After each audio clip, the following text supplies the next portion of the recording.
Hi, it's Tim at Engine Factory. We just finished building this beautiful 302 Ford 350 horsepower roller cam engine for our customer's 1965 Mustang. Go over some of the highlights on the engine build.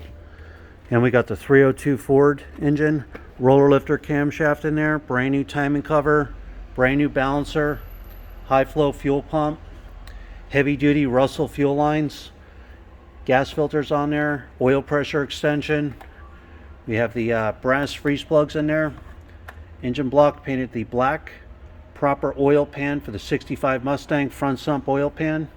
It's real nice Taylor ignition wires, American made. All the wire markers are on there. All the wire looms set in place. It's real nice red Ford Racing valve covers with the chrome Mustang air cleaner. Distributor set in place.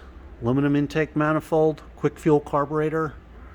Throttle return spring, throttle cable ball and bracket, manifold vacuum fittings installed for easy hookups, proper flywheel on there, proper tooth count and balance for the 302 Ford and the customer's transmission, PCV ventilation line, heavy duty Russell, PCV valve installed. This is the way you get it when you buy from Engine Factory, complete, turnkey, ready to go. Every engine is live run at the Engine Factory for over 45 minutes. You'll get a video of your engine running in the stand, manifold vacuum reading, water temperature, oil pressure cold and hot, timing will be set, carburetor fully adjusted, ready to go. So here you have it again, our 302 Ford 350 horsepower roller cam engine, ready to go. Thanks for watching.